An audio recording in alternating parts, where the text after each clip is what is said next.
Praise Lord. परमेश्वर महान आहे, परमेश्वर उत्तम आहे, परमेश्वर आपल्याला सांभाळणार आहे आणि परमेश्वर रेव्हरंट मनोज तेलोरे या चॅनलच्याद्वारे सर्वांना आशीर्वादित करत आहे. Praise Lord. आणि जे सर्वजण आशीर्वादित झालेले आहेत ते आज या ठिकाणामध्ये सर्वजण आपण आलेलो आहोत, आपण जमलेलो आहोत आणि परमेश्वराने पुन्हा एकदा संधी दिलेली आहे की आपण या वचनाच्याद्वारे आपण आशीर्वादित होणार आहोत. जर अजून देखील जर कोणी रेव्हरंट मनोज तेलोरे या मिनिस्ट्रीज या यूट्यूब चॅनलला जर लाईक केलं नसेल, सबस्क्राईब केलं नसेल तर आपण लाईक करूयात, सबस्क्राईब करूयात. त्या ठिकाणामध्ये एक बेलचं आयकन आहे, ते बेलचं चिन्ह आपण दाबूयात, जेणेकरून वचनाचे नवीन व्हिडिओ तयार झाल्यानंतर ते आशीर्वाद घेऊन तुमच्यासाठी लगेच त्या ठिकाणामध्ये उपलब्ध होऊ शकतील. Praise Lord. त्या ठिकाणामध्ये एक व्हॉट्सअप नंबर खाली दिलेला आहे. त्या व्हॉट्सअप नंबरवर तुम्ही तुमच्या प्रार्थना विनंत्या जर काही असतील तर तुम्ही त्या ठिकाणामध्ये सांगू शकता. त्याचप्रमाणे तुमच्या जीवनामध्ये जर काही साक्ष घडली असेल तर तुम्ही साक्ष देखील त्या व्हॉट्सअप नंबरवर जरूर तुम्ही शेअर करू शकता, जेणेकरून परमेश्वराचा गौरव त्याद्वारे व्हावा. एक सिस्टर आहेत दीपा विकास गावंडे, अमरावती या ठिकाणातून. ते नेहमी पास्टरांचं वचन रेव्हरंट मनोज तेलोरे मिनिस्ट्रीज या चॅनलच्याद्वारे ऐकतात आणि ते ऐकत असताना त्यांचे एक लोनची केस चालू होती आणि ते लोनची केस चालू असताना बरेच प्रॉब्लेम त्या ठिकाणामध्ये होत होते आणि लोनची केस त्यांची पास होत नव्हती. आणि मग त्यांनी बघितलं की खूप अडथळे त्या ठिकाणामध्ये येत आहेत आणि मग त्यांनी पास्टरांना फोन केला आणि त्यांनी सांगितलं की आमच्या लोनसाठी प्रार्थना करा. आणि पास्टरांनी त्या ठिकाणामध्ये त्यांच्या लोनसाठी प्रार्थना केली आणि परमेश्वराने अद्भुत कार्य त्या ठिकाणामध्ये बहीण दीपा विकास गावंडे अमरावती या ठिकाणामध्ये कार्य केलं आणि त्यांचं लोन त्या ठिकाणामध्ये परमेश्वराच्या दयेकृपेने पास झालं. म्हणून सर्व गौरव आपण परमेश्वराला देणार आहोत. एक कुटुंब आहे पंडित, आणि ज्यावेळेस दिनांक 12/9/2021 रोजी पास्टरांचं वचन यूट्यूबच्याद्वारे चालू होतं. ते वचन ते ऐकत असताना पास्टर त्या ठिकाणामध्ये एक वाक्य म्हणाले होते की देव तुम्हाला उत्तम ते देणार आहे, यावर तुमचा विश्वास तुम्ही ठेवा आणि जे काही तुम्हाला पाहिजे असेल तर तुम्ही त्या ठिकाणामध्ये नमूद करा. आणि त्या कुटुंबांनी त्या ठिकाणामध्ये त्यांना 4 व्हीलरची गरज होती. त्या ठिकाणामध्ये त्यांनी 4 व्हीलर असं त्या ठिकाणामध्ये लिहिलं आणि लिहिल्यानंतर त्यांची एक अशी इच्छा होती की त्यांनी कार जर त्यांना मिळाली आहे, जर कार घेतल्यानंतर त्यांना शिल्हो पेंटिकॉस्टल चर्च सोलापूर या ठिकाणामध्ये येऊन रेव्हरंट मनोज तेलोरे यांची भेट घ्यायची आहे आणि ती ही इच्छा देखील त्यांनी त्या ठिकाणामध्ये व्यक्त केली. आणि थोड्याच दिवसामध्ये परमेश्वराने अद्भुत कार्य त्या ठिकाणामध्ये केलं. विश्वासाने फक्त त्यांनी त्या ठिकाणामध्ये त्यांनी जिथं वचन दिलं त्याच्या बाजूला लिहिलं होतं. तुम्ही म्हणाल मला कसं काय माहिती, कारण त्यांनी तो देखील फोटो देखील पाठवलेला आहे. वचन त्या डायरीमध्ये लिहिलेलं, त्याच्या बाजूला त्यांनी 4 व्हीलर म्हणून ते लिहिलेलं आणि परमेश्वराने अद्भुत कार्य विश्वासाच्या द्वारे आणि ते वचनाच्या द्वारे केलं आणि त्यांनी नवीन अल्टो कार बुक केली आणि ती बुक केलेली कार देखील त्यांनी त्याचा फोटो देखील पाठवला. ती साक्ष त्यांनी या ठिकाणामध्ये सांगितली आणि ते म्हणाले की आम्ही कार घेऊन सोलापूरला या चर्चमध्ये भेट देण्यासाठी येणार आहोत. Praise Lord. ही तर सुरुवात आहे, अजून सगळ्यांचे नंबर आहेत. Praise Lord. आणि परमेश्वर हा आशीर्वाद देणार आहे आणि आज देखील वचनाच्याद्वारे तो आशीर्वाद देण्यासाठी उत्सुक असताना आपण यावेळेस टाळ्या वाजून स्वागत करूया रेव्हरंट मनोज तेलोरे यांचं. स्तुती करतो, प्रभूला धन्यवाद देतो. औरंगाबादच्या 2 सभा अतिशय आशीर्वादित झाल्या.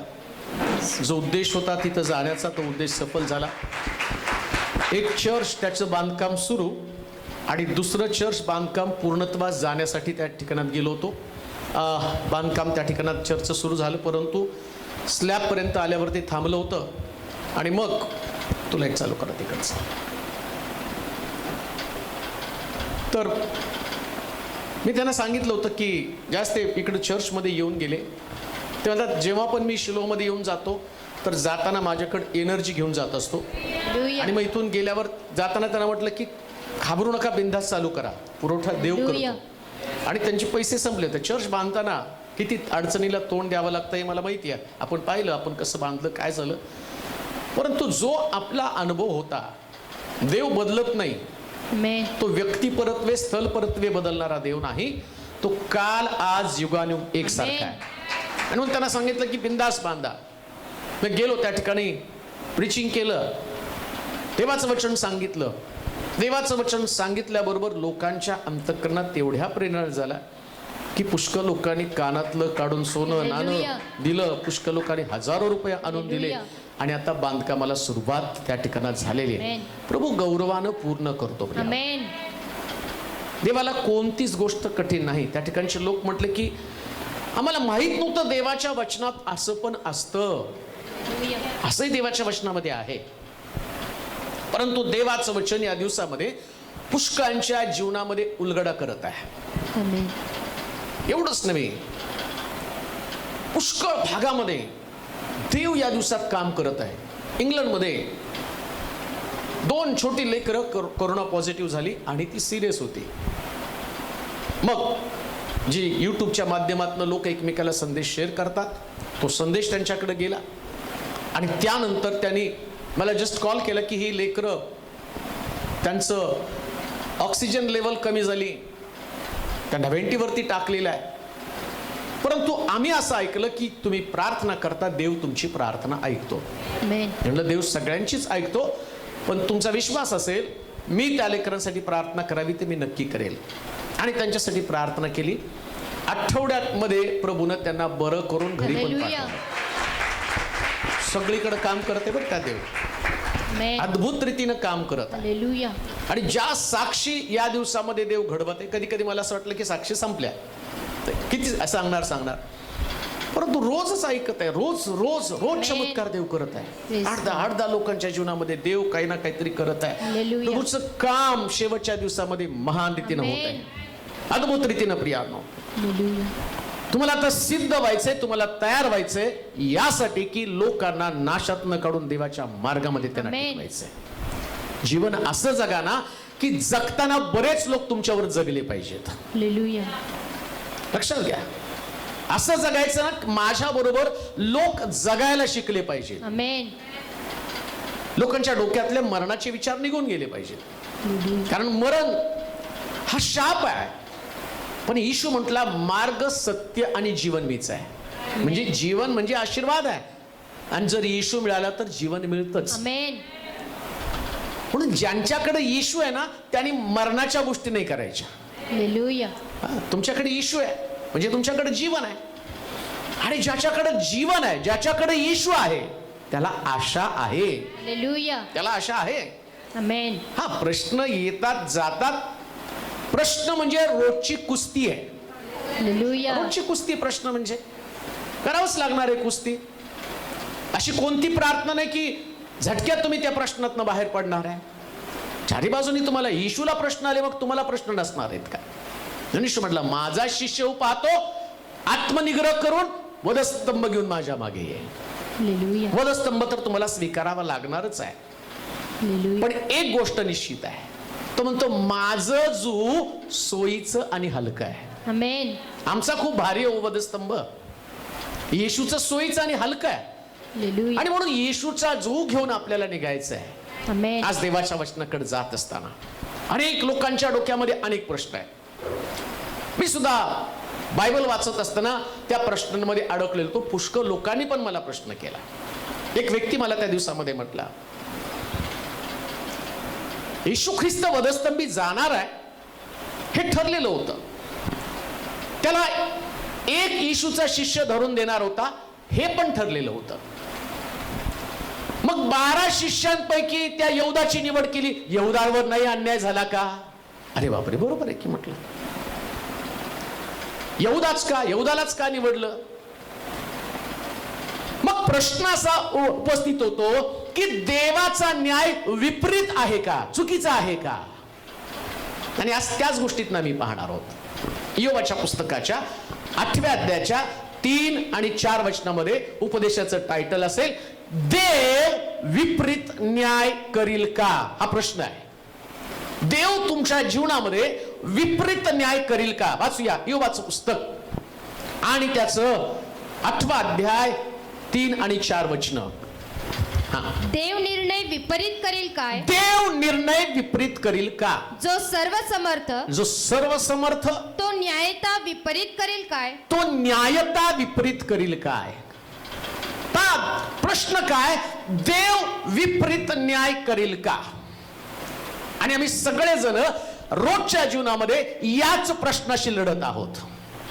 अनेक लोक म्हणतात आम्ही प्रार्थनेत आहोत, पुष्कळ लोक म्हणतात आम्ही उपवास करतो, पुष्कळ म्हणतात आम्ही धार्मिक आहोत, मी कुणाचं वाईट केलं नाही. पण लोकांच्या जीवनाकडे पाहिल्यावर कम्पेअर टू अदर, दुसऱ्यांबरोबर तुमची तुलना करताना तुम्हाला कळतं त्याच्यापेक्षा माझं थोडंसं वाईटच आहे, त्याच्यापेक्षा जास्त संकट मलाच आहे, त्याच्यापेक्षा जास्त त्रास मलाच आहे. त्याच्यापेक्षा जास्त अडचणीचा सामना मीच करत आहे.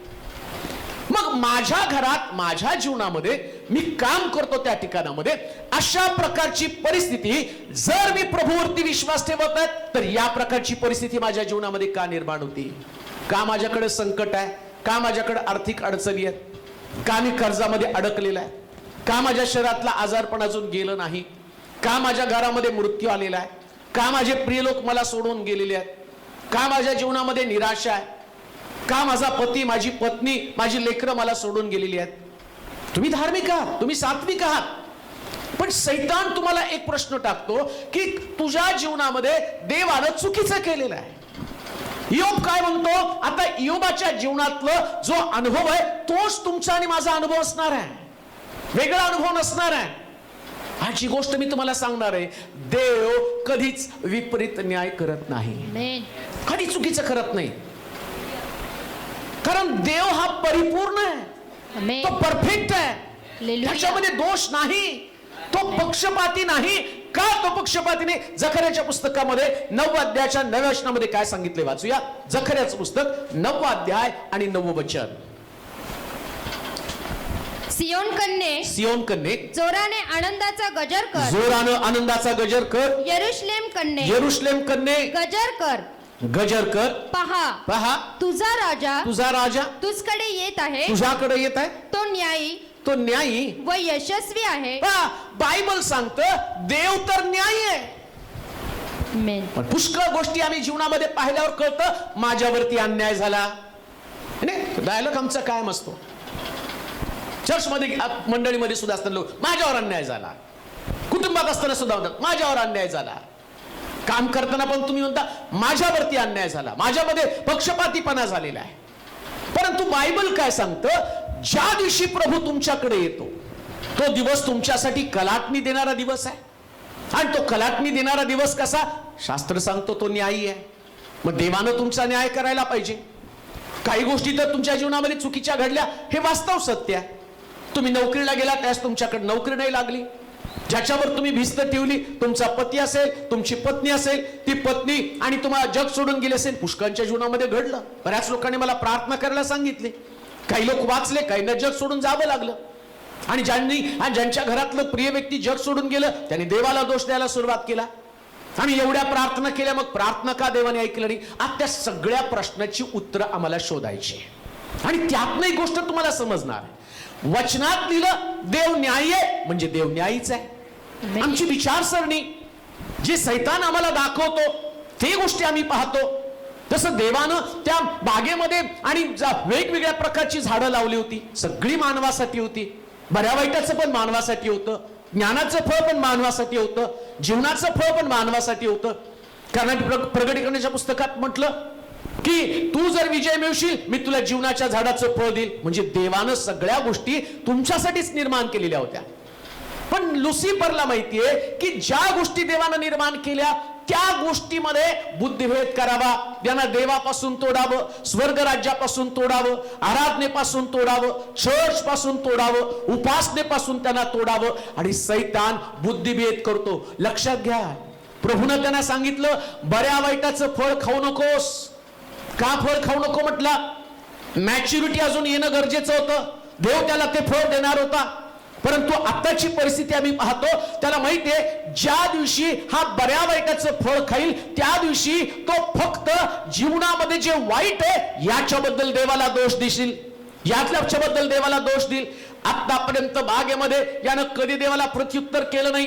पण देवानं ज्यास त्याला पहिला प्रश्न विचारला, आदामा तू फळ खाल्लं का? त्याचं उत्तर काय होतं? देवा तू जी सहकार्य दिली, तू जी हवा दिली, म्हणजे तू वाईट केलं. तू हवा दिली नसती तर तिने मला फळ दिलं नसतं, आणि तिने फळ दिलं नसतं तर मी खाल्लं नसतं. म्हणजे त्यानं देवाला दोष द्यायला सुरुवात केली.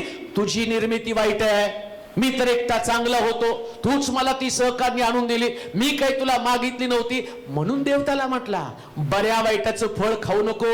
अजून तुला ते अंडरस्टँडिंग नाही, अजून तुला ती समजबुद्धी नाही. परंतु शास्त्र सांगतं की माझा देव न्यायी देव आहे, योग्य वेळी तो प्रत्येक गोष्ट करतो. आमेन. तुम्ही तुमच्या मुलाला किती पण तुमचा लाडका असला तरी 10व्या वर्षी 12व्या वर्षी कोणी लेकराला हातामध्ये गाडी देईल का? पण त्याला येते ना चालवायला. मग सरकार पण काय वेड आहे का? 10व्या वर्षी 12व्या वर्षी तुम्ही तुमच्या मुला मुलींचं लग्न करता का? नाही, मॅच्युरिटी यायला पाहिजे. तिलाक म्हटलं मला आई लग्न करायचंय म्हणून काय करून देता का तुम्ही? नाही, मॅच्युरिटी पाहिजे. पण देणार तर आहात ना करून, गाडी चालवायला देणार तर आहात ना. याचा अर्थ तुम्हाला माहितीये तुमच्या लेकराला कोणती गोष्ट कधी द्यायची. मग आई बापाला कळतं, देवाला कळत नाही का? मेन. देव विपरीत न्याय करेल का? कोणत्या गोष्टीच्या बाबतीमध्ये देव विपरीत न्याय करेल का? आता एक प्रश्न आमच्या समोर इयोबाच्या पुस्तकाच्या पहिल्या अध्यायाच्या 5व्या वचनामध्ये वाचूया. इयोबाचं पुस्तक पहिला अध्याय. इयोबाच म्हणतो देव विपरीत न्याय करील का? परंतु इयोबाच्या पुस्तकामध्ये पहिल्या अध्यायाच्या 5व्या वचनामध्ये काय घडले वाचूया. हे भोजन समारंभ आटोपल्यावर हे भोजन समारंभ आटपल्यावर इयोब त्यांना बोलावून इयोब त्यांना बोलावून आणून त्यांची शुद्धी करी.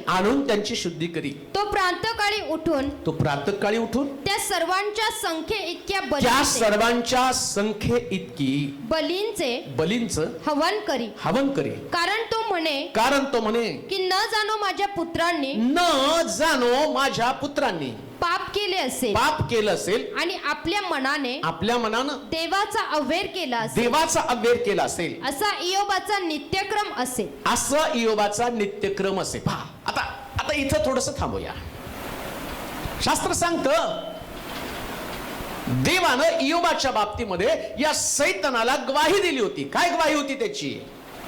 त्याच्यासारखा सात्विक, त्याच्यासारखा नीतिमान, त्याच्यासारखा धार्मिक, देवाला भिवून वागणारा मनुष्य या पृथ्वी तलावरती कोणी नाही.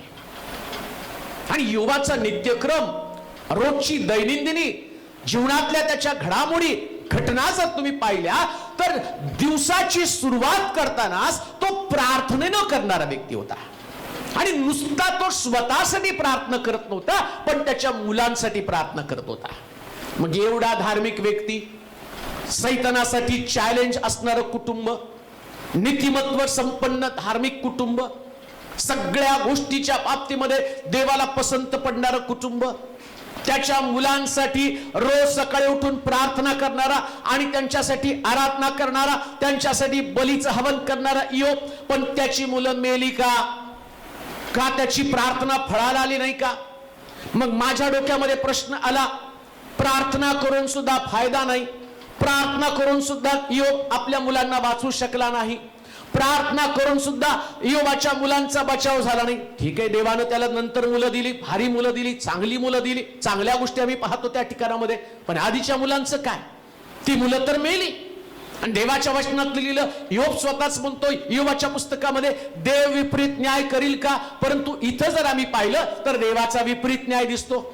धार्मिक परिवारामध्ये, कुटुंबामध्ये आलेलं संकट, आणि या संकटामुळं आता आमच्या डोक्यामध्ये आता सैतान फार धुरतोय. तो नेमकं तुम्हाला हे दाखवतो आणि मग आम्ही डिस्टर्ब होतो. मला कोणीतरी परवा एका सिस्टरने फोन केला.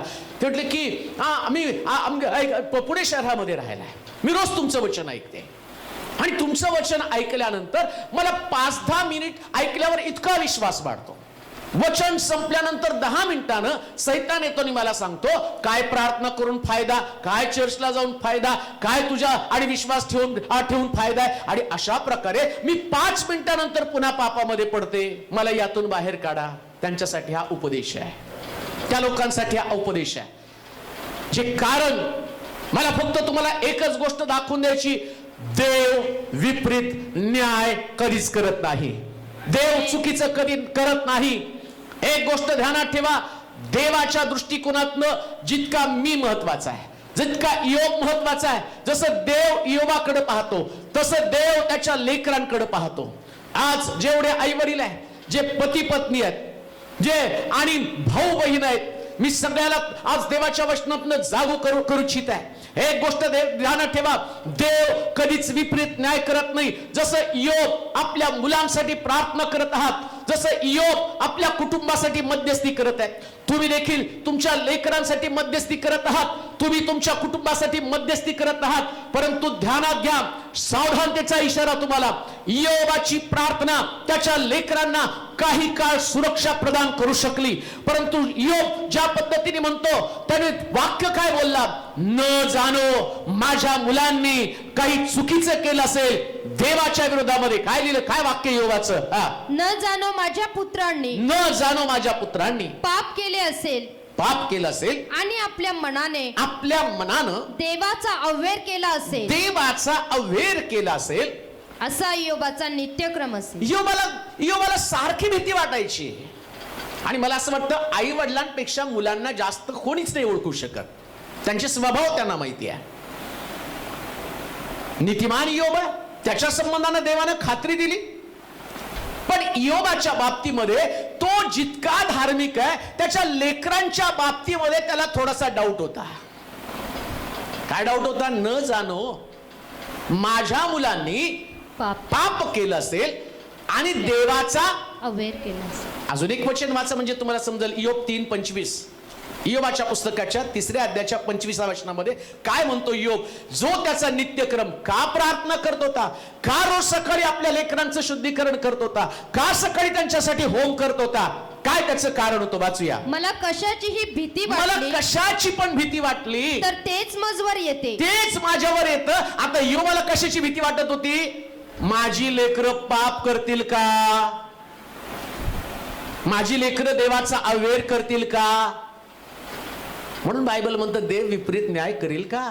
त्याला खात्री नव्हती. त्याची लेकरं रोज सकाळी उठून त्यांना प्रार्थनेला घेऊन बसत होता. तसं लक्षात ठेवा, तुम्ही तुमच्या मुलांना सक्तीनं प्रार्थनेला घेऊन बसत असाल, त्यांची इच्छा नाही मनातनं, त्यांना नाही वाटत चर्चला जावं, त्यांना नाही वाटत उपासना करावी, त्यांना नाही वाटत आराधना करावी, त्यांना नाही वाटत देवाच्या वचनावर चालावं. कदाचित तुमचा नवरा असेल, कदाचित तुमची मुलं असतील, कदाचित तुमचा भाऊ असेल, तुमची बहीण असेल. तुम्ही रदबदली करत आहात, तुम्ही मध्यस्थी करत आहात, तुम्ही त्यांच्या नोकरीसाठी, त्यांच्या भविष्यासाठी प्रार्थना करत आहात, तुम्ही त्यांच्यासाठी रदबदली करत आहात, तुम्ही त्यांच्यासाठी उपवास करत आहात. आणि तुम्हाला असं वाटतं की त्यांना चांगली नोकरी मिळावी, त्यांना लेकरं व्हावी, त्यांचं कुटुंब स्थिर व्हावं, त्यांना चांगल्या कॉलेजमध्ये ऍडमिशन मिळावं, त्यांच्या बाबतीमध्ये त्यांचं करिअर घडावं, ही प्रार्थना तुम्ही करत आहात. पण इयोब काय म्हणतो, ज्याची मला भीती वाटली तेच माझ्या समोर आलं, ज्या गोष्टीची मला भीती वाटत होती तेच त्या ठिकाणामध्ये घडलं. म्हणून आज प्रत्येक व्यक्तीला व्यक्तिशः संदेश काय असेल, कान देऊ नाही का, देव विपरीत न्याय करीत नाही, त्याचं जजमेंट कधी चुकीचं नसतं. तो म्हणतो, मुलानं द्राक्ष खाल्ली तर बापाचे दात आंबत नाही, मग बापाची प्रार्थना मुलाला कशी वाचवू शकेल, नवऱ्याची प्रार्थना बायकोला कशी वाचवू शकेल, सासूची प्रार्थना सुनेला कसं वाचवू शकेल. कशा पद्धतीने तुम्ही देवाकडे अपेक्षा करत आहात, देवा मी प्रार्थना करतो मग याला तू आशीर्वाद दे, देवा मी प्रार्थना करतो याला नोकरी दे, देवा मी प्रार्थना करतो याचं कल्याण होऊ दे. तुमच्या कल्याणासाठी तुम्हाला देवाकडे यावंच लागणार आहे. इयोबाच्या बाबतीमध्ये इयोब रोज त्यांच्यासाठी प्रार्थना करत होता. पण लक्षात ठेवा, कदाचित तुमच्या प्रार्थना काही काळ ज्याच्यासाठी तुम्ही प्रार्थना करता त्यांना सुरक्षित ठेवतील. नीट ऐका, ज्याच्यासाठी तुम्ही प्रार्थना करत आहात ना, फक्त तुमच्या प्रार्थनेमुळं आजच्या दिवसापर्यंत ते सुरक्षित आहे, पण उद्याच्या दिवसाची खात्री बाळगू नका, कारण देव विपरीत न्याय करीत नाही. देव विपरीत न्याय करीत नाही. बरेच लोक मला कॉल करून सांगितले की नाही, तंबाखू सोडण्याची फार इच्छा आहे, पाळक साहेब माझ्यासाठी प्रार्थना करा. कालच फोन आला होता. मी म्हटलं, मी जर तंबाखू सोडण्यासाठी प्रार्थना केली असती तर सगळे तंबाखूची गायछापच बंद होऊन गेली असते नाही का, कशाला तिथं कारखानाच बंद झाला असता. म्हटलं, तुम्ही जी पळवाट शोधता ना, नाही, तुम्ही प्रार्थना केल्यावर माझं व्यसन सुटेल. तुमच्यासाठी आम्ही निश्चित प्रार्थना करत आहोत. या प्रार्थनेनं काही काळ तुम्हाला सुरक्षा मिळेल, पण 100% सुरक्षित तुम्ही कधीच असणार नाही. का? कारण देव विपरीत न्याय कधीच करत नाही, चुकीचं जजमेंट करत नाही. तुम्हाला व्यक्तिशः देवाची ओळख करून घेणं गरजेचं आहे. व्यक्तिशः इयोबाच्या मुलांना ख्याली खुशालीचे जीवन आवडत होतं. ते आपल्या भावांच्या घरी जाऊन आणि मौज मजा करणं किंवा त्यांच्या घरामध्ये जाऊन जेवण खावण करणं याच्या संबंधानं बायबलमध्ये दिलं, पण योबाची मुलं प्रार्थना करत होती असं कुठंच लिहिलं नाही. योब प्रार्थना करत होता, लहान लेकरासारखं त्यांना बसवत होता. त्याला माहिती होतं देवाचं भय धरणं किती गरजेचं आहे. त्याला माहिती होतं प्रार्थनेशिवाय आणि त्या रक्ताशिवाय शुद्धीकरण मिळणार नाही, रक्ताशिवाय संरक्षण मिळणार नाही. म्हणून योबाला वाटत होतं माझी लेकरं सुरक्षित राहावीत, म्हणून पहाटेचा समय तो आपल्या लेकरांसमवेत खर्च करत होता. पण प्रश्न तोच आहे, लेकरं योबा समवेत तो वेळ खर्च करत होते का? लेकरं प्रार्थनेला बसत होती का?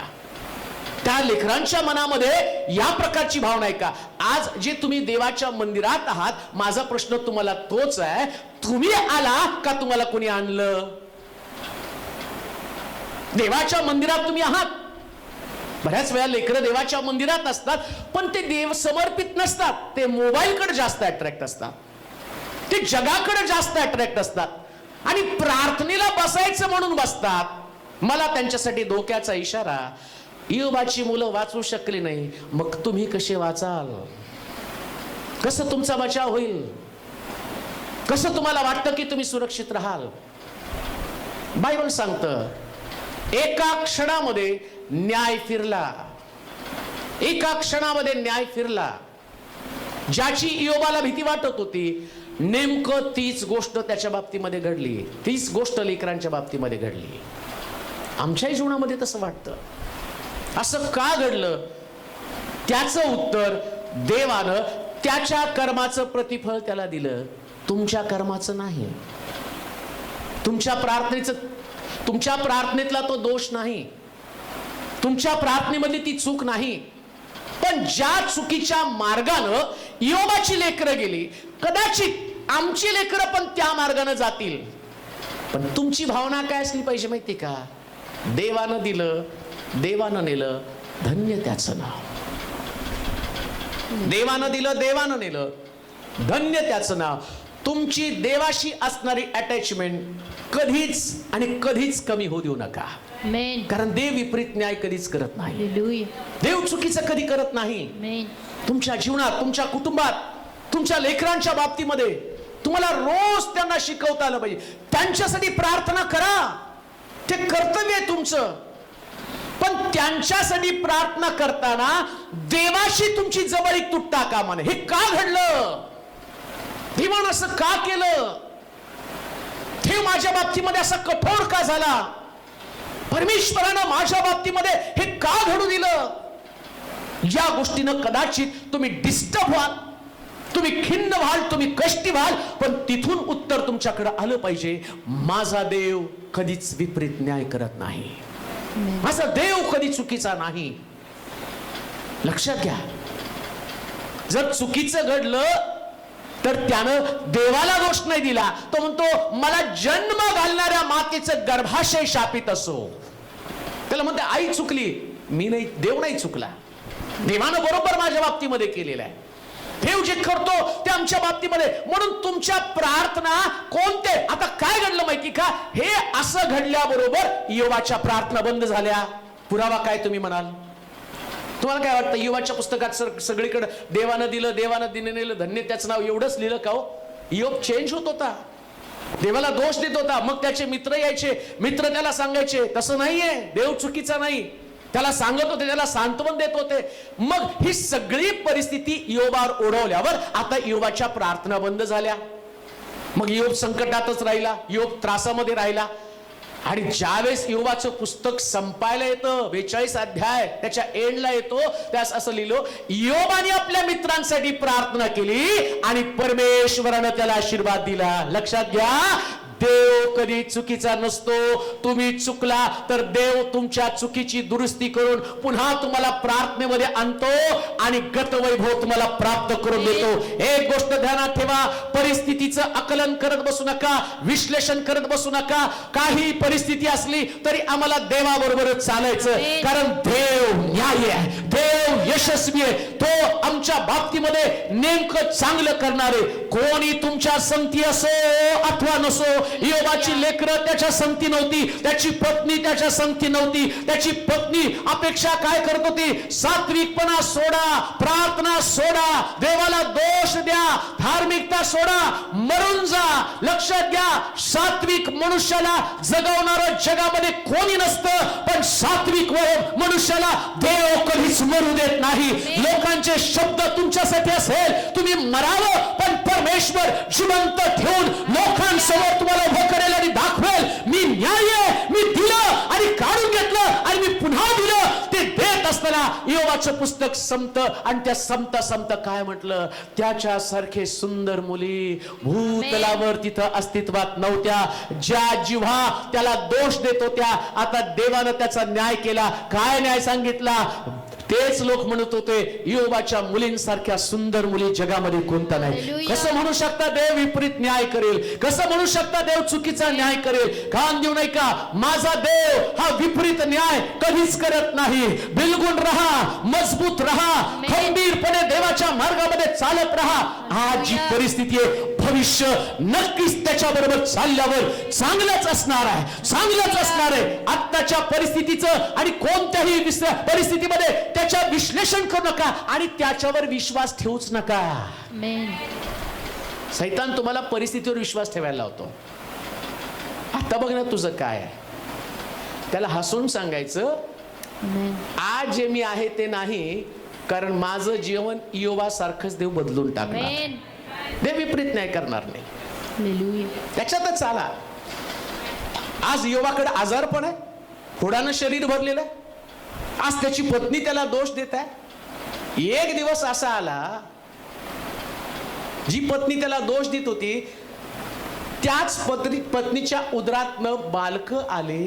याचा अर्थ त्याची पत्नी त्याच्यावर प्रेम करत होती आणि त्या पत्नीला योबानं सुंदर मुलं दिली.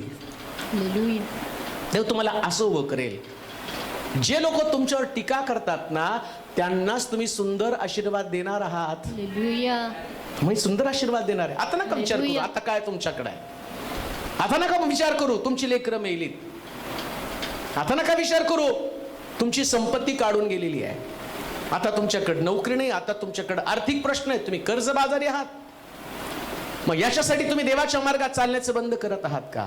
तुमचे आशीर्वाद तुमच्यापासून निघून जातील. जसं योबानं प्रार्थना केली आणि देवानं त्याच्या दुःखाचा परिहार केला. बायबल सांगतं, कोणत्याही परिस्थितीमध्ये प्रार्थना बंद होता कामा नये. प्रतिकूल परिस्थितीमध्ये प्रार्थना करत राहा. देव तुमच्या दुःखाचा परिहार 100% करेल, कारण देव अन्यायी नाही. दुसरी गोष्ट वाचूया, उत्पत्तीचं पुस्तक 19वा अध्याय आणि त्याची 24 पासून 26 पर्यंतची वचनं. उत्पत्तीचं पुस्तक 19वा अध्याय 24 पासून 26. तेव्हा परमेश्वराने सदोम व गमोरा यावर गंधक व अग्नी यांचा वर्षाव आकाशातून केला आणि ती नगरे आणि ती सर्व तळवट त्या नगरातले सर्व रहिवासी सगळे रहिवासी आणि तेथे जमिनीत उगवलेले सर्व काही यांचा त्याने नाश केला. आता दुसऱ्या मुद्द्याकडे जाण्याच्या अगोदर एक गोष्ट जाता जाता अजून तुम्हाला सांगतो की लक्षात ठेवा, योग म्हणतो ना, ज्याची मला भीती वाटत होती तेच माझ्या बाबतीमध्ये घडलं. एक गोष्ट आम्हाला समजून घेणं आणि प्रत्येक व्यक्तीला जाणून घेणं गरजेचं आहे. जेवढं बाप धार्मिक आहेत ना, तेवढंच लेकरांना धार्मिक बनलं तर योबासारखा आमचा बचाव होणार आहे. जेवढं आई धार्मिक आहे तेवढं लेकरांनी धार्मिक बनलंच पाहिजे. जेवढा विश्वास आईचा, जेवढा विश्वास बापाचा, तेवढाच विश्वास लेकरांचा असला पाहिजे. मग दोघांचा पण बचाव होईल. आता दुसरा मुद्दा तुमच्या समोर मांडणार आहे. अब्रामानं लोट त्या ठिकाणामध्ये सदोम गमोरामध्ये असताना अब्रामानं त्याच्यासाठी मध्यस्थी केली. काय मध्यस्थी आहे? 40 लोक जर सापडले तर तू निनवेचा बचाव करशील का? शेवटी परमेश्वर त्याला म्हटला, 10 लोक जरी सापडले तरी मी निनवेचा बचाव करेल. 10 लोक सापडले तर निनवेचा बचाव करेल. मग एवढी मध्यस्थी अब्रामानं केली अब्राम देवाच्या पसंतीचा व्यक्ती, अब्राम देवाच्या अंतःकरणातल्या गोष्टी जाणणारा व्यक्ती, अब्राम अभिवचन प्राप्त असलेला व्यक्ती आणि सर्व विश्वासणाऱ्यांचा बाप तो आहे. मग प्रश्न असा उरतो, योनानं निनिवेमध्ये जाऊन घोषणा केली आणि देवानं ठरवलं होतं निनिवेचा नाश करायचा, पण तरी सुद्धा देवानं निनिवेचा नाश केला नाही. निनिवेसाठी कोणी मध्यस्थी केली नाही. निनिवेसाठी योना म्हटला नाही की निनिवेचा नाश होऊ नको. उलट योना झाडाखाली बसून प्रार्थना करत होता, निनिवेचा नाश लवकर कर, अग्नी पाठव, नाश करून टाक. पण अब्रामानं सदोम गोमोराची मध्यस्थी केली, मग देवानं निनिवेला वाचवलं, सदोम गोमोराला का नाही वाचवलं? मग मला असं वाटतं की देवाचं जजमेंट चुकलं. निनवेसाठी योनानं मध्यस्थी केली का? उलट तो प्रार्थना करत होता. तुम्हाला म्हणलं होतं ना या शहराचा नाश करणार आहे, मग या शहराचा तू नाश करायला पाहिजे, का नाही नाश केलास? आणि त्याच्यासाठीच तुम्हाला पाठवलं. बायबल तर सांगतं देव एकदा बोलला म्हणजे बोलला, त्याने ठरवलं म्हणजे ठरवलं.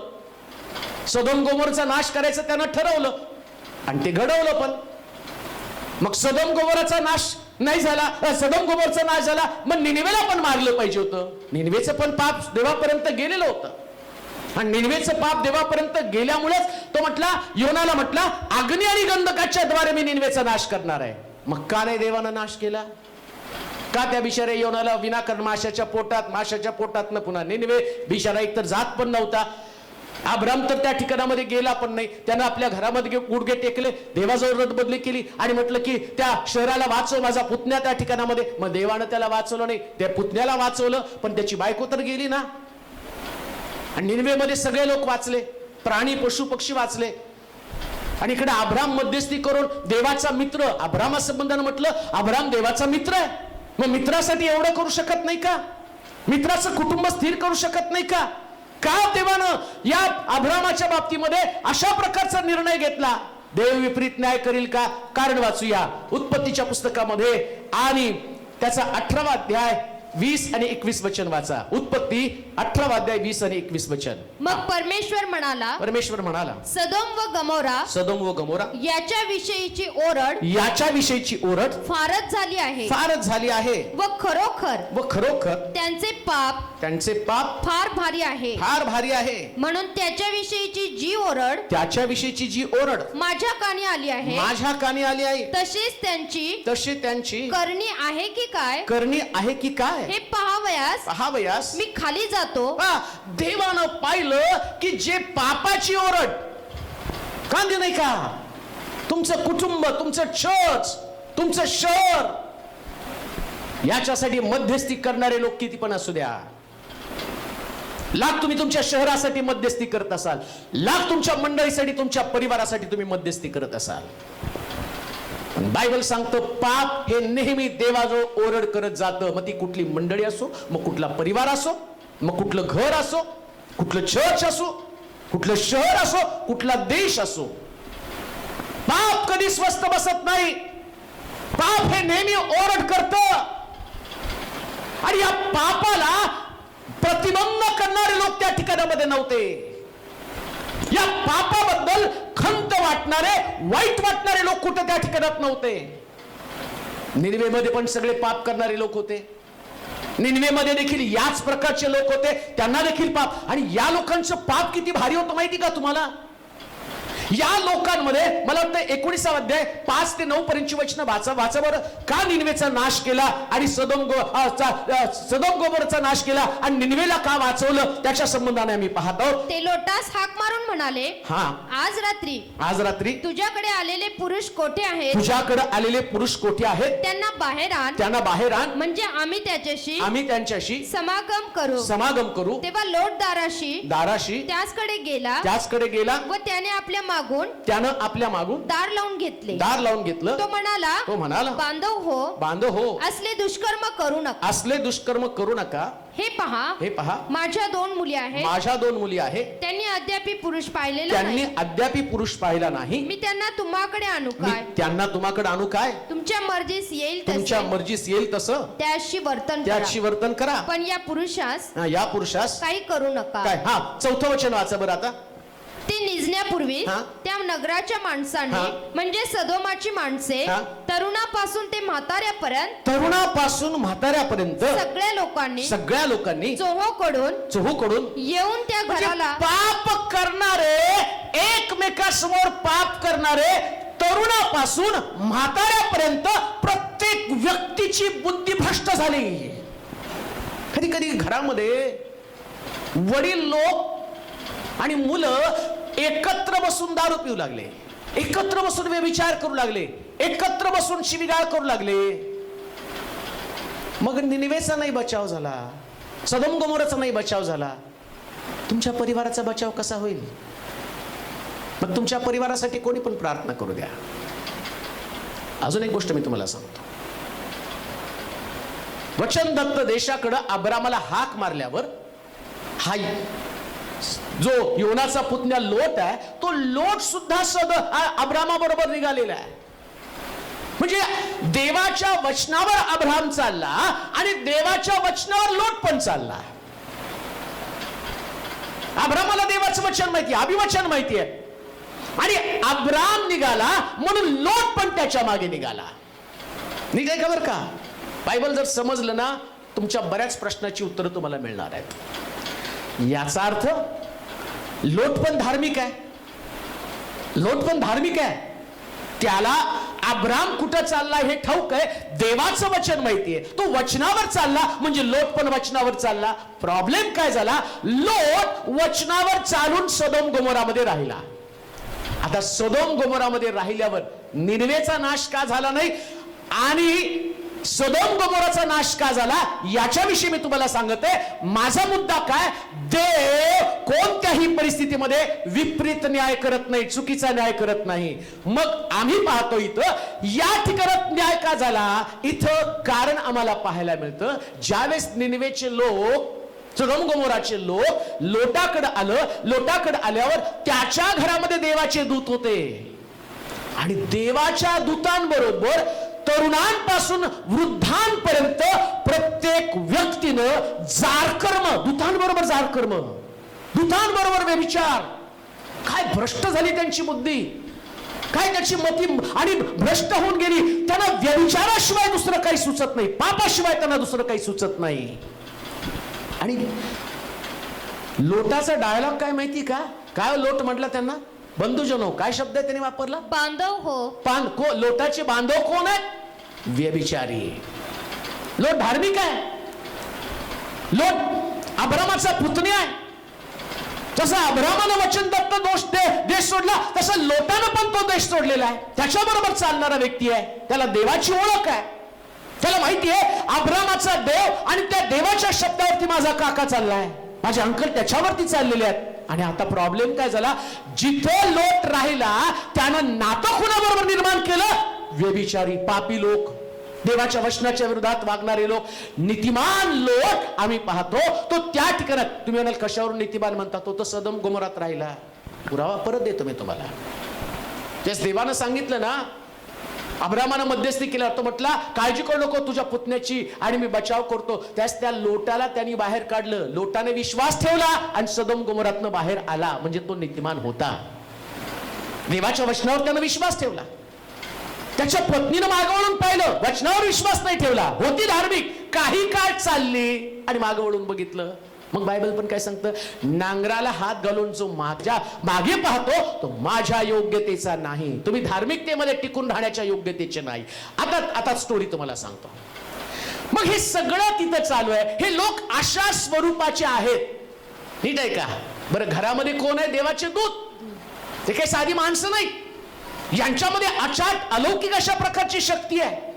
आणि याची शक्ती, याची ताकद सुद्धा या असणाऱ्या लोटाला माहिती पाहिजे. म्हणजे असे लोक पाप करायला मागत आहेत त्यांच्याबरोबर जारकर्म व्यभिचार करायला मागत आहेत, त्यावेळेस या लोटानं त्यांना प्रतिबंध करण्याच्या ऐवजी त्यांच्यावर बंधुभावाचं नातं निर्माण करतो आणि काय म्हणतो माहिती का, व्यभिचार करायचा तर माझ्या मुलीबरोबर करा, पण देवाच्या लोकांबरोबर करू नका. म्हणजे आपल्या कुटुंबाला पापामध्ये झोकणारी प्रवृत्ती त्या लोटामध्ये आहे. का सदोम गोमोराचा नाश झाला? धार्मिक लोक ते पण पापाला प्रतिबंध करू शकत नाही. धार्मिक लोकांना आपल्या पत्नीला, आपल्या मुलीला आणि त्या लोकांकडे टाकून दिलं आणि म्हटलं माझ्या मुलीशी बंधुजन हो, माझ्या मुलीबरोबर व्यभिचार करा. जर तुम्हाला आणि पाप करायचं तर माझ्या मुलीबरोबर पाप करा. देव कसा वाचवेल सदोम गोमोरा? देव कसं वाचवेल आमचं कुटुंब? देव कशी वाचवेल आमची मंडळी? देव कसं वाचवेल आमचं शहर? देव कसं वाचवेल आमच्या घरातल्या लोकांना? अजून एक गोष्ट तुम्हाला सांगतो. ज्यास देव न्याय करतो ना, त्याचा न्याय किती चांगला असतो, तो विपरीत न्याय करत नाही. सदोम गोमोराचा नाश करायचं, पण अब्रामाच्या मध्यस्थीनं त्यानं लोटाला बाहेर काढलं. कुटुंबाचा नाश करण्याच्या अगोदर देव तुम्हाला तिथून बाहेर काढेल, पण नाश मात्र अटळ ठरलेला आहे. देव धार्मिकाला कधी संकटामध्ये सापडू देत नाही. मध्यस्थी जर कोणतरी करतं ना, त्याच्या मध्यस्थीमुळं काही लोक वाचतील. कोण वाचणार आहे? ज्यांनी देवाच्या शब्दाकडे कान लावला. ये बाहेर ये, सदोम गोमोरातनं बाहेर ये, पापातनं बाहेर ये. आणि पापातनं बाहेर येणाऱ्या लोकांचा बचाव होणार. लोटाच्या पत्नीचं अंतःकरण अजूनही सदोम गोमोरामध्ये अडकलं होतं. सदोम गोमोराचे लोक जे आहेत अतिशय भ्रष्ट, अतिशय पाप करणारे विचार त्यांच्या डोक्यामध्ये आहेत. देवाच्या विरुद्ध बंड करणारी प्रवृत्ती त्यांच्यामध्ये.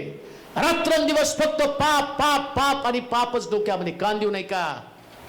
कान देऊ नये का? देवाच्या वचनावर चालणारा लोट, अब्रामाच्या मागे निघालेला लोट, पण त्याची वस्ती कुठं होती? तर सगळं अशा प्रकारच्या घाणेरड्या विचारानं भरलेले लोक. आणि लक्षात घ्या, जिथं त्या लोकांमध्ये जर तुम्ही आहात तर तुमचा पण न्याय होणारच आहे. देव तुमचा बचाव करू शकणार नाही. त्याच्यासाठी तो म्हणतो बाहेर निघा. आता प्रश्न दुसरा, हे तर पापाची ओरड यांच्यापर्यंत गेली, सदोम गोमोराचा. मग निनिवेच्या बाबतीमध्ये देवानं का अशा प्रकारचा निर्णय बदलला? त्याचं उत्तर पाहूया. योनाचं पुस्तक 3रा अध्याय आणि त्याचं 5 पासून 10 पर्यंतची वचनं वाचा. तेव्हा निनिवेतील लोकांनी देवावर श्रद्धा ठेवली. देवावर श्रद्धा ठेवली. या लोकांनी काय केलं? देव म्हटलं मी स्वर्गातनं खाली जातो. या लोकांची ओरड आली, ते प्रत्यक्ष तसं आहे का पाहतो. देवाने लगेच आज त्या सदोम गोमोराला अग्नी पाठवलं का हो? नाही. सांगितलं देवानं न्याय नाही केला. ओरड आल्याला म्हणून देवाने न्याय नाही केला. मग देव थांबला. तो दूताला पाठवलं, जाऊन बघून प्रत्यक्ष तशीच पाहणी. म्हणजे देव प्रत्येक शहराला बदलण्याची संधी देतो. प्रत्येकाला बदलण्याची संधी देतो. मी असं म्हणतो, माझं मत असं आहे, योना तिथं गेला, त्यानं निनिवेच्या लोकांना घोषणा केली, देवाच्या न्यायाविषयी सांगितलं. आणि इथं लोट पण आहे. लोटाला पण माहिती सदोम गोमोराचा नाश होणार आहे. लोटाने सुवार्ता सांगितली का हो? त्यांनी सांगायला पाहिजे होते. न जाणू कदाचित अशी सुवार्ता ऐकून त्या लोकांचं मन पण बदललं असतं. मे बी, सांगू शकत नाही आपण. पण लोटानं काय केलं? सुवार्ता सांगण्याच्या ऐवजी पापच त्यांच्या समोर दिलं. माझी मुलगी घ्या. कान देऊ नये का? पाप करणाऱ्याला पाप करू देऊ नका. पाप करताना प्रतिबंध करणारी वृत्ती तुमच्यामध्ये असायला पाहिजे. जी नोहाकडे होती, जी योनाकडे होती, जी येशूकडे होती, ती तुमच्या आणि माझ्याकडे असणं अत्यंत गरजेची आहे. तुम्हाला वाटतं ना वाचायला पाहिजे? तुम्हाला वाटतं ना जसं निनिवे वाचलं तसं वाचलं पाहिजे का? तुम्हाला वाटतं सदोम गोमोरासारखं उद्ध्वस्त होऊन जावं? सदोम गोमोरासारखं तुमचं कुटुंब, माझा परिवार, माझी मंडळी, माझं चर्च, माझं घर, माझ्या कुटुंबातले सदस्य, माझी लेकरं, माझा पती, माझी पत्नी, माझी आई, माझा बाप, काय यांच्यासाठी तुमच्याकडे प्लॅन नाही का? मग कधी सुवार्ता सांगणार आहात? सदोम गोमोरामध्ये. आणि आम्ही पाहतो की त्या ठिकाणात कोणी सुद्धा सुवार्ता सांगणार नव्हतं. पण निनिवेच्या बाबतीमध्ये काय घडलं वाचूया. तेव्हा निनिवेतील लोकांनी देवावर श्रद्धा ठेवली. त्यांनी उपास नेमिला. आणि श्रेष्ठापासून कनिष्ठापर्यंत सर्व गोंताट नेसले. सर्व निनिवेच्या लोकांच्या बाबतीमध्ये देवाला ठरवलं मारणार म्हणजे मारणार, अग्निगंधात पाठवणार म्हणजे पाठवणार. सदोम गोमोराच्या लोकांनी पापाला एवढं महत्व दिलं की ते देवाच्या दूताला त्यांनी सोडलं नाही, पण नुसतं निनिवेकडे योना आला आणि त्यांनी सांगितलं आता थोड्याच दिवसाचा अवकाश. अग्नी आणि गंधकाच्या द्वारे निनिवेचा नाश अटळय ही घोषणा करत करत तो फिरला. आणि फिरल्याबरोबर निनिवेच्या लोकांमध्ये श्रेष्ठापासून कनिष्ठापर्यंत प्रत्येकानं पश्चाताप केला. देव सदोम गोमोरात पाहण्यासाठी आला आणि देव निनिवेत पण पाहण्यासाठी आला. पण सदोम गोमोरामध्ये पाहण्यासाठी आल्यावर त्याला पाप दिसलं, पण निनिवेमध्ये पाहण्यासाठी आल्यावर त्याला पश्चाताप दिसला. देव विपरीत न्याय करील का? देव विपरीत न्याय करील का? आज देव जसं सदोम गोमोराला पाहतो, जसं निनिवेला पाहतो, तसं देव तुम्हाला आणि मला पण पाहत आहे. तसं तुम्हाला, तुमच्या घराला, तुमच्या कुटुंबाला, तुमच्या कुटुंबातल्या प्रत्येक व्यक्तीला. नीट आहे का? फार गंभीर आहे. तो रोज तुम्हाला पाहतो, रोज उतरून येतो. म्हणून बायबल सांगतं तुझं उठणं, तुझं बसणं, तुझं चालणं, तुझं निजणं मी बारकाईनं पाहतो. पाहतो म्हणजे कशासाठी? जजमेंट, न्याय करण्यासाठी. देव सगळ्याला पाहतो. कशासाठी? न्याय करण्यासाठी. मग तुमच्या वर्तनाप्रमाणेच देव तुमचा न्याय करणार आहे. मग काहींचा बचाव पाहून ते का वाचले? त्यांनी पश्चाताप केला. तुम्ही का नाही वाचला? तुम्ही पश्चाताप नाही केला, तसंच पाप करत राहिला. देवाचं वचन तुमच्याशी बोललं. काही संदेशाने लोकांचे डोळे उघडले. पुष्कळ लोक मला सांगतात देवाची स्तुती असो, या चॅनलच्या माध्यमातून हजारो लोकांचं जीवन बदलत आहे. काही म्हटलं मी दारू सोडली, काही लोकांनी चोऱ्या सोडल्या, काही लोकांनी मारामारी सोडली. पुष्कळ लोकांचं जीवन बदलत आहे. देवाचा अनुग्रह तुमच्यावरती आहे. देव 100% तुमचा बचाव करणार आहे. पण एवढे लोक ऐकून जर ते बदलत नसेल, त्यांचा सदोम गोमोरा झाल्याशिवाय राहणार नाही. कारण देव कधीच विपरीत न्याय करीत नाही. किती काळ देवाचं वचन ऐकून आम्ही तसंच राहणार आहात?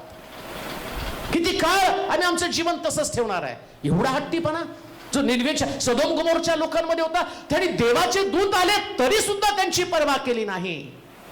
आज देवाचे दूत प्रत्यक्ष तुमच्याकडे येणार नाही, पण देवाची स्तुती करतो. आज काय सुंदर माध्यम प्रभूने आम्हाला दिलं. तू आमच्यासाठी दूत आहे, दूताचं काम करत आहे. या लोकांपर्यंत वचन चाललं का? हे वचन ऐकून येणाऱ्या दिवसात इतकं मोठं संजीवन भारतामध्ये यावं, जगामध्ये यावं की लोक पश्चाताप करून प्रभूकडे त्यांनी वळावं. वृद्ध लोक सांगताना मला एक्साइट वाटतं, रडत असतात ते. कोणीतरी मला परवा सांगितलं, रात्री जो आम्ही संदेश चालू करतो तर पहाटे 6 पर्यंत आम्ही बंद करत नाही, तो संदेश आम्ही ऐकत असतो. कसं शक्य आहे? 6 पर्यंत. आणि काही लोक तर सांगतात कधी कधी संदेश ऐकून आम्ही झोपतो आणि झोपेतच रडतो आणि परत उठून आम्ही ऐकतो. का? कारण एवढं देवाच्या वचनानं आम्हाला आतून बाहेरून तोडलं. निनिवे सारखा तुमचा बचाव होणार आहे. हालेलुया. देवाचं वचन पश्चातापाकडे घेऊन जातं. तसं आम्ही सुद्धा निनिवे सारखं पश्चाताप केला पाहिजे, श्रेष्ठापासून कनिष्ठापर्यंत. घरामध्ये छोटं बाळ आहे ना, त्याच्यापासून तर वडीलधाऱ्या व्यक्तीपर्यंत प्रत्येकानं पश्चाताप करणं गरजेचं आहे.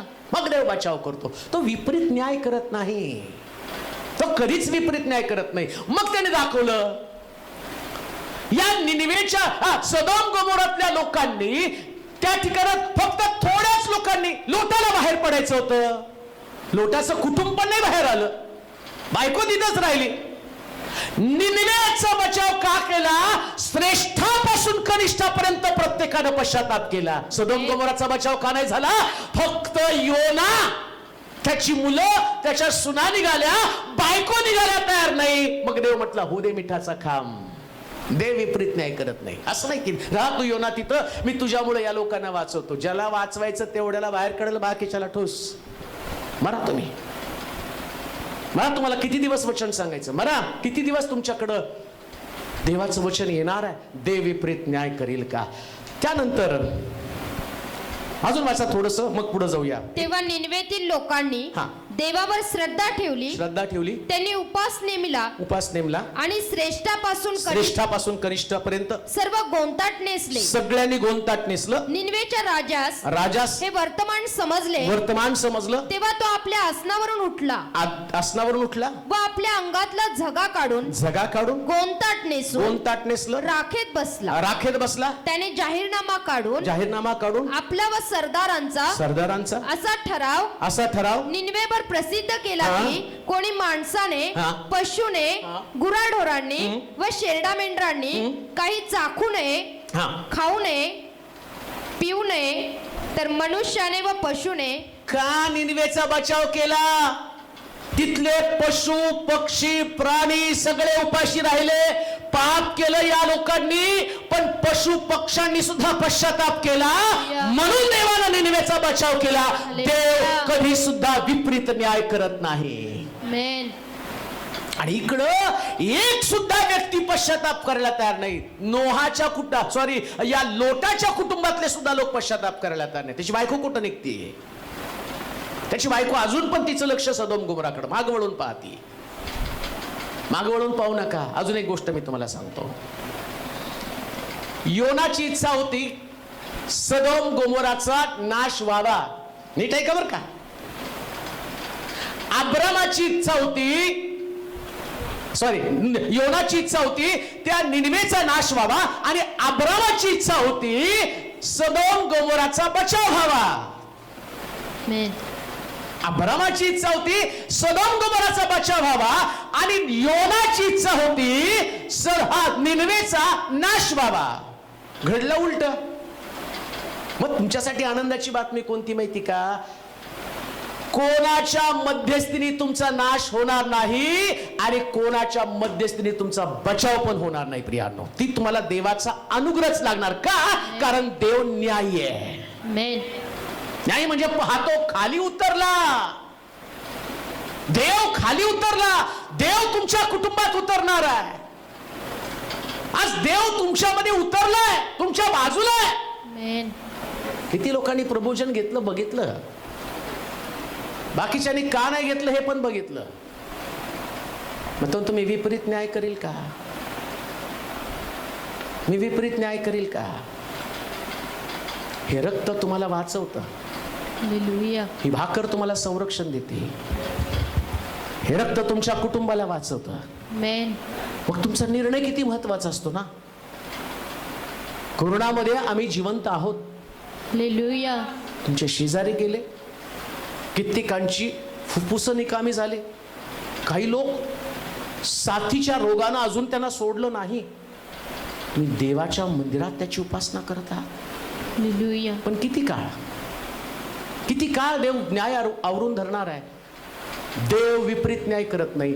आज जर तो उतरून तुमच्याकडे पाहत आहे तर प्रश्न तोच आहे, तुमचा बचाव होईल का?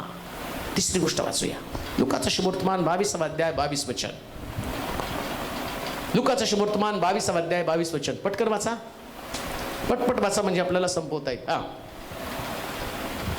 मनुष्याचा पुत्र ठरल्याप्रमाणे जातो खरा, परंतु ज्याच्या हातून तो धरून दिला जातो त्या माणसाची केवढी दुर्दशा होणार. तो मनुष्याचा पुत्र आता ठरल्याप्रमाणे धरून दिला जाणार आहे, पण ज्याच्या हातून धरून दिला जाणार आहे त्या व्यक्तीची केवढी दुर्दशा होणार आहे. हे मी तुम्हाला स्टार्टला सांगितलेलं होतं. देवाच्या योजनेचा भाग होता. 12 शिष्यांपैकी एका व्यक्तीनं येशूला धरून द्यावं. 12 शिष्यांपैकी. मग मग 12 शिष्यांपैकी जो कोणी येशूला धरून देणार आहे त्याची दुर्दशा होणार आहे. आता जर विचार केला तर येशूला 500 शिष्य होते. 500 मध्ये सोडून गेले, राहिले 70 मधनं त्यांना निवडले 12.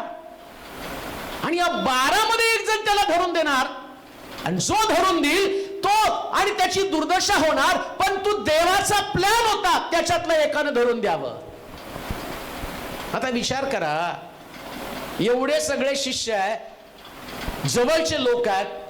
आता देवाला पण त्याची निवड करणं कठीण जाणार आहे. कोणाला निवडायचं? आणि ज्याला निवड, याच्या अगोदरच येशूनं चाळून चाळून शिष्य निवडले 12, आणि त्या 12 मध्ये सुद्धा एकाला वाईट कामासाठी निवडायचंय. म्हणजे देवानं निवडून ठेवलं होतं एकाला. मग प्रश्न, यहूदालाच का निवडलं? देवाला काय त्याच्याविषयी राग होता का? त्याच्या मनामध्ये, देवाच्या अंतःकरणात त्याच्याविषयी कुठला क्रोध होता? देवाचं त्याचं काय भांडण होतं? आणि खरंच रास्त प्रश्न आहे तो, रास्त प्रश्न आहे. का असं घडलं? 11 शिष्यांच्या बाबतीमध्ये देवानं चांगलं मत ठेवलं, यहूदाच्या बाबतीमध्ये देवानं वाईट मत का ठेवलं? कोणाच्या बाबतीत देव विपरीत न्याय करत नाही. मग देवानं यहूदाचीच निवड का केली? हा प्रश्न आहे. पेत्र पण शिव्या देत होता की, पेत्र पण तलवार चालवत होता. योहानाला तर भयंकर राग यायचा. हे गाव तरी ऐकलं की हे वचन ऐकत नाही, योहान म्हटला अग्नी पाठवून याला नाश करा. योहानाचं पण तसलंय, थोमामध्ये अविश्वास आहे, बाकीचे पळून जाणारे शिष्य आहे. मग कोणतं चांगले? सगळेच कुठं ना कुठं तरी कमी आहेत. मग यहूदाच्या बाबतीमध्ये का? यहूदाचीच निवड का झाली? देवाने विपरीत न्याय केला का? कारण जाणून घेऊया. योहानाचं शुभवर्तमान 12वा अध्याय त्याचं 1 पासून 6 पर्यंतची वचन वाचूया. योहानाचं शुभवर्तमान 12वा अध्याय 1 पासून 6 पर्यंतचं वचन. कान देऊ नाही, खबर का?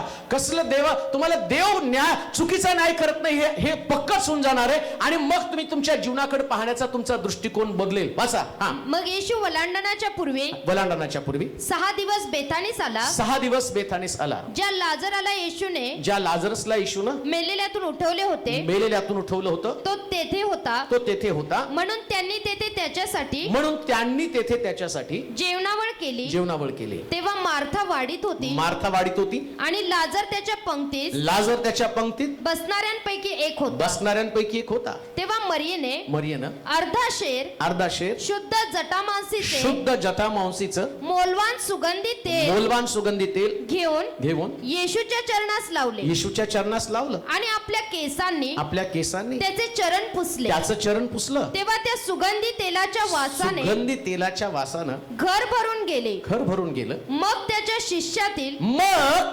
शिष्यातील एक जण यहूदा इस्करियोत जो त्याला धरून देणार होता. पहा, येशू आता जर तुम्ही बघितलं की लुकाच्या शुभवर्तमानाच्या 22व्या अध्यायाच्या 22 वचनामध्ये अजून नाव डिक्लेअर नाही, तुमच्यामध्ये एक आहे. सैतानाला माहितीये याच्यातल्या एकावरती मला सत्ता गाजवायची, याला येशूसाठी वापरायचंय. आणि सैतान 12 शिष्याला शोधत होता, एकाला तरी या कामासाठी वापरावं. पण 12 शिष्यांनी त्याला चान्स दिला नाही. पण यहूदानं एका ठिकाणी त्याला चान्स दिला. कुठं चान्स दिला? वाचा, कुठं चान्स दिला ते. हा. तो म्हणाला हे सुगंधी तेल 300 रुपयास विकून ते गरीबास का दिले नाही? प्रार्थना चालू आहे, आराधना चालू आहे, सगळ्यांचं लक्ष, 12 शिष्यांचं लक्ष येशूकडे लागलं. पण 12वा एक घातकी आहे, त्याचं लक्ष त्या उपासनेकडे नव्हतं, तर त्याचं लक्ष त्या सुगंधाकडे जाण्याच्या ऐवजी त्या अपव्ययाकडे गेलेलं आहे. आणि नेमकं ती संधी सैतानाने हेरली. तर म्हटला नेमका व्यक्ती मला मिळालं ज्याचं उपासनेपेक्षा पैशावर जास्त प्रेम आहे, ज्याचं येशूपेक्षा या दानकोशाकडे जास्त लक्ष आहे, ज्याचं लक्ष या सुगंधी वासाकडे. बाकीचे सगळे शिष्य गपचूप बसले. मग याच्याच पोटात का गोळा उठला? काय प्रॉब्लेम आहे? परत मी तुम्हाला सांगतो, शिष्य म्हणून जीवनात सर्वोच्च स्थानी फक्त येशूच असावा. आमेन. देव विपरीत न्याय करत नाही. पण ज्यावेळेस तुमच्या जागेवरती पैसा, प्रतिष्ठा आणि इतर गोष्टी. अजून मी तुम्हाला सांगतो, ज्यास आम्ही उपासनेला येतो ना, त्यास आमच्या डोक्यात फक्त उपासनाच असली पाहिजे. आमेन. ती मर्या काय करते, आलाबस्त्र कुपी फोडती कशी, आणि तिच्याकडं जी आलाबस्त्र कुपी ती 300 रुपयाची का 200 रुपयाची का 100 रुपयाची का 50 रुपयाची, तुला काय करायचं? हालेलुया. कोणती गोष्ट तुम्हाला डिस्टर्ब करते की जी सैतानासाठी एक चॅलेंज आहे, आव्हान आहे, त्याचं काम तुमच्यातनं करावं. नीट ऐका, देव विपरीत न्याय करीत नाही. 12 शिष्य जाऊन देवाची वचनाची घोषणा करणार होती, पण यहुदा त्या 12 मध्ये नव्हता, त्याला गळफास घेऊन मरावं लागणार होतं. डिसिजन तुमच्यावरती आहे. तुम्हाला शेवटपर्यंत येशूच्या मार्गामध्ये चालायचंय, त्याच्याबरोबर शुभवर्तमान सांगायचंय, त्याच्या राज्याची घोषणा करायची, का देवाच्या राज्याच्या घोषणेसाठी तुम्हाला अडखळण व्हायचंय. म्हणून कोणत्या गोष्टीनं डिस्टर्ब होऊ नका. लक्ष फक्त उपासनेचं केंद्रबिंदू येशू याच्याकडेच लागू द्या. बस. हालेलुया. तुमचा वापर कधीच होणार नाही. तुमचा वापर कधीच होणार नाही. बऱ्याच भविष्यवाण्या कधी कधी होतात. मला माग एक प्रिक्चर आले होते, त्यांनी तुमच्या जवळचा व्यक्ती तुमच्या विरोधामध्ये फार मोठं काम करणार आहे, आणि मग आम्ही चर्चा पण केली. जवळ होते ते, अरे तू तर नाही का, आणि त्यास हसले सगळेजण. येशूने पण तशी घोषणा केली होती, 12 पैकी 1. लक्षात ठेवा, फोकस चुकला, लुसिफर ताबा घेतो. इथं उपासना चालू असताना सैतान त्याची योजना कार्यान्वित करण्याचा प्रयत्न करत होता, आणि त्याला त्याच्या योजनेसाठी 12 मध्ये 1 असणारा व्यक्ती आवश्यक होता. तो शोधत होता. हे 12 कुठं सापडायला तयार नव्हते. लास्ट मोमेंट, 3.5 वर्ष संपणार, येशू वधस्तंभी जाणार, आणि येशू वधस्तंभी जाणतो म्हणला पेत्र तरी सापडाव, योहान तरी सापडाव, याकोब तरी सापडाव. त्याचं लक्ष थोमाकडे, याच्याकडे नव्हतंच, यहुदाकडं. त्याला वाटलं हे पहिल्यापासून माझ्या बरोबरच आहे, पण बाकीच्यांनी स्वतःला सांभाळलं. धन्य ते लोक स्वतःच्या जीवनाचं राखण करतात. हालेलुया. राखा स्वतःला. आमेन. यहुदा त्या दिवशी म्हटलं, एवढं मोलवान असणार आणि सुगंधी तेल कशाला याच्या चरणाजवळ टाकलं. आता पुन्हा वचन वाचा, 22वा अध्याय आणि त्याचं 3 ते 6 पर्यंत वचन. याचं जो बोलणं होतं ना, या बोलण्यामुळे काय झालं, लुकाचं शुभवर्तमान 22वा अध्याय 3 ते 6 वचन पटकन. 12 प्रेषितांपैकी एक जो यहुदा ज्याला इस्करियत म्हणत त्यांच्यात सैतान शिरला. कोण शिरला? सैतान. का शिरला? कारण तिथली पार्टी बोवली. कुठली पार्टी? 12व्या अध्यायामध्ये कुठली पार्टी होती? वाचा बरं. 12व्या अध्याय सापडतं का नाही पटकन? पहिलं वचन. इतक्यात हजारो लोकांची इतकी गर्दी झाली. किती लोक होते? 1000. 1000 लोकांचं कारण बघायचं सोडून एक मर्या तिनं काय घेऊन आली, ती काय करते याच्याकडे लक्ष. म्हणून लक्षात ठेवा, कोण किती लोक येत आहेत, किती जात आहेत याच्याकडे लक्ष केंद्रित करू नका. ज्याने आणलं, जो नेत आहे त्याच्याकडे लक्ष लागू द्या. बस. काय प्रॉब्लेम झाला? गर्दी प्रभूकडे येत होती ना, यानं गर्दीतनं स्वतःला अलिप्त केलं. सगळ्या गर्दीचे विचार एक होते. काय होतं माहिती का? येशू जिथं आहे तिथं त्याला चांगल्यातलं चांगलं द्यायला पाहिजे. चांगल्यातलं चांगलं. त्यास उपासना करायला देवाच्या मंदिरात येता, त्यास तुमच्या डोक्यामध्ये एक पक्क असलं पाहिजे, बेस्ट देणार. आमेन. आज मी बेस्ट देणार. आणि त्या उपासनेला कुठला खंड होता कामा नये. ज्यास हे सगळं चालू आहे ना, नीट आहे का, हे सगळं चालू आहे, प्रवचन चालू आहे, हजारोंची गर्दी जमलेली आहे. या गर्दीमध्ये एक स्त्री आली, उदाहरण देऊ नये का? जे तुम्ही सगळेजण या ठिकाणामध्ये आहात, या गर्दीमध्ये तुमचं काहीतरी योगदान आहे, काहीतरी तुमची भूमिका आहे. वाजवणाऱ्याची भूमिका आहे, गाणाऱ्यांची भूमिका आहे, वचन वाचणाऱ्यांची भूमिका आहे, नर्तन करणाऱ्यांची भूमिका आहे. परंतु काही लोक या भूमिकेपासून अलिप्त असतात. हे विपरीत न्याय करत नाही, हे मी तुम्हाला सांगतो. तुम्ही देवाच्या मंदिरात असताना त्या लोकांबरोबर तुम्ही असता का यहुदासारखं तुम्ही बाजूला असता? वेगळं काहीतरी विचार तुमच्या डोक्यामध्ये चालू असतात. त्या सुगंधाचा एन्जॉय सगळ्यांनी केला असं लिहिलंय. ते घर वासानं भरून गेलं. Hallelujah, hallelujah. सगळ्याला तो सेंट आवडला. एकच काय म्हटलं माहिती का? कशाला एवढा उपासना घेता, कशाला मौल्यवान वेळ खर्च करता? काढून टाका डोक्यातनं. देव विपरीत न्याय करीत नाही. तुमचा न्याय होण्याच्या अगोदरच प्रभूला शरण जा. प्रभूला म्हणा, प्रभू माफ कर, प्रभू मला क्षमा कर. मी सुगंध एन्जॉय करणार आहे, मी आराधना एन्जॉय करणार आहे, मी देवाचं सानिध्य एन्जॉय करणार आहे. आणि म्हणून लक्षात ठेवा, जे तुम्ही स्टेजवर पण असताना कोण काय म्हणते याचा विचार नाही करायचा. देवाला समर्पित होऊन त्याची उपासना आराधना करायची. का? कारण देव विपरीत न्याय करणार नाही. म्हणून तर दाविदाचा न्याय त्यानं केला. उपासक राजगादीवरती बसला, हा देवाचा न्याय. देव चुकीचं काही करत नाही प्रिया. कोणाचा विचार करा? उपासना प्रीचिंग करताना मी कोणाचा विचार करत नाही. काही लोक बरेच तुमचं स्पष्ट बोलणं, मग कसं बोलू? कानात बोलू? तुमचं स्पष्ट बोलणं आम्हाला खूप आवडतं. अहो स्पष्ट आहे म्हणून तर बदलता ना. आमेन. जे आहे ते वचनातनं तुम्हाला काय आवडतं त्याचं मला काही घेणं देणं नाही. म्हणून मी ते कुठं तरी खाली टाकत पण नाही. बरेच म्हणतात अहो तुमचा तो फोन पे गुगल पे नंबर टाका. तुमचं फोन पे बी नको, गुगल पे बी नको.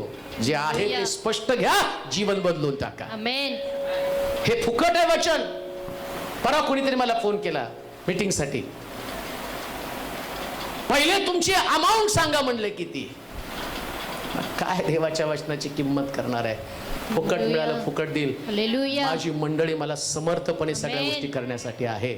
अगदी ठणकावून सांगितलं, मी देवाचं वचन विकत नाही, मी देवाचं वचन घोषित करतो. का? देव विपरीत न्याय करीत नाही. देवाने काय केलं कमी? मला माहिती, जे द्यायचं ते 100% द्यायचं. आमेन. हे लोकांना आवडो अथवा न आवडो. हालेलुया. यहुदाचा न्याय का झाला? यहुदामध्ये सैतान का शिरला? हजारो लोकांमध्ये त्याचं लक्ष फक्त त्या स्त्रीकडे लागलं. हजारोची गर्दी. काय लिहिलं वाचा बरं.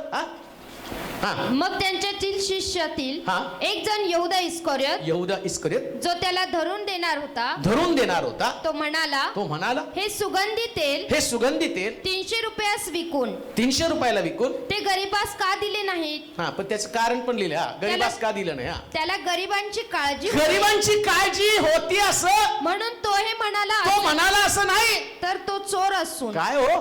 चोर असून त्याला खरंच गरीबाची काळजी होती का? नाही. गरीबाची काळजी करणारा गरीबाचा वालीच तिथं घरामध्ये बसला होता. हालेलुया. ज्यानं सगळ्याचं दारिद्र्य दूर केलं होतं. म्हणून तुमचे सगळे विचार तुम्हाला आवडतील, पण ते देवाला मान्य आहेत का नाही याचा विचार करणं गरजेचं आहे. काही विचार मला मान्य आहेत, मला आवडतंय, मला असं वाटतं माझ्या डोक्यामध्ये. सगळ्यात उत्तम गोष्ट काय माहिती का? उपासनेला माझं डोकं बाजूला ठेवायचं आणि मग तो आत्म्याच्या प्रेरणेने चाला. पवित्र आत्म्याचं इन्स्पायरेशन. हालेलुया. हे पवित्र आत्म्याला काय आवडतं, देवाला काय पसंत आहे, त्याच गोष्टी केल्या पाहिजे. मग देव विपरीत न्याय करत नाही. नीट ऐका. ज्या दिवशी तुम्हाला मंदिरामध्ये आशीर्वाद मिळवायचेत ना, मी परवा औरंगाबादला गेल्यावर मला एका कुटुंबाचा फोन आला. त्याने सांगितलं जेव्हा पण तुम्ही औरंगाबादमध्ये आला त्यावेळेस प्रभूनं मला गर्भ दिला. हालेलुया. पण ती म्हटली तुम्ही येऊन गेल्यावर मला गर्भ राहतो आणि त्यानंतर तो माझा गर्भ निघून जातो. पण तुम्ही आल्यानंतर माझ्यामध्ये एक आशा निर्माण होती. कारण काय? कुठे डिस्टर्ब आहे आम्ही? आमचा देव तर घालवून जाणारे आशीर्वाद देत नाही. ते समर्पण देवाकडे असलं पाहिजे. ते नकारात्मक विचार डोक्यातनं काढून द्यायचे. आज मी परमेश्वराच्या घरात जाईल ना तर आशीर्वादित होऊनच जाईल. आमेन. त्याच्यासाठी डेडिकेशन. इकडे तिकडे कुठं लक्ष नाही, फक्त देवाकडे लक्ष लावायचं. देवा तू बोल, आम्ही ऐकत आहोत. आमेन. ते गाणं नाही गायलं, बोल प्रभू सुनता तेरा दास, तू बोल. कोणाकडे लक्ष नाही म्हणून आम्ही आल्याला सांगतो मोबाईल बंद करा. का? देव विपरीत न्याय करणार नाही. तुमचा मोबाईल तुमचे आशीर्वाद काढून घेईल. तुमच्या हातामध्ये ते असू देऊ नका, तुमच्या हातामध्ये ते असू देऊ नका. देव विपरीत न्याय करणार नाही. तुमचे आशीर्वाद जातील, तुमचे आशीर्वाद तुमच्या घरासाठीचे आशीर्वाद निघून जातील. देवाचा न्याय तुमच्यामध्ये टिकून राहण्यासाठी जसं यहुदाचा वापर केला, मी म्हणतो तुमचा वापर होऊ देऊ नका. अजून एक गोष्ट आहे, पण परत कधीतरी आल्यावर सांगेल. एक गोष्ट ध्यानात ठेवा, देवा संबंधानं आपलं मत पक्क करा. देव कधीच विपरीत न्याय करत नाही. आमेन. तुमचा विश्वास आहे का देव विपरीत न्याय करत नाही? येस. आहे का विश्वास तुमचा? आमेन. मग आज जर तुम्ही देवाच्या घरामध्ये आलेला असाल आणि तुम्ही आता इथं प्रार्थनेसाठी पुढे येणार आहात, यायचं म्हणून येऊ नका बरं का, गर्दी बरोबर. ती भावना असली पाहिजे की मी त्याच्या समोर माझं मन मोकळं करेल. हन्ना परमेश्वरासमोर रडली आणि बायबल सांगतं मंदिर सोडताना तिच्याकडे आशीर्वाद होता. हालेलुया. एली याजक तिला म्हटलं पुढच्या वर्षी तुझ्याकडे असणार आहे. आमेन. मी वर्षाचं सांगत नाही, माझा देव त्वरित देणारा आमेन. देव आहे, हालेलुया. त्वरित देणारा देव आहे. म्हणून इथं आल्यावर नुसतंच येऊन जायचं काहीतरी माझ्या बाबतीत घडावं, पण तुम्हाला पण देव पाहतोय. परमेश्वर उतरला, आमेन. त्यानं पाहिलं. तर आज इथं उपासना सुरू होत असताना देव तुम्हाला पाहणार आहे आणि देव पाहिल्यानंतर तुम्हाला आशीर्वादित करणार आहे. आपले डोळे बंद करू, आपल्या जागेवरती उभं राहूया, मान आपण झुकूया, आपली मस्तक आपण लावूया, परमेश्वरासमोर स्वतःला रिक्त करूया. सर्व समर्थ देवा, तुझ्या प्रिय लोकांबद्दल तुझी स्तुती करतो, तुझी आराधना करतो. देवा तू कधीच चुकीचा नाही, तू कधीच विपरीत न्याय करत नाही. तुझं वचन आज आमच्याशी स्पष्ट बोललेलं आहे.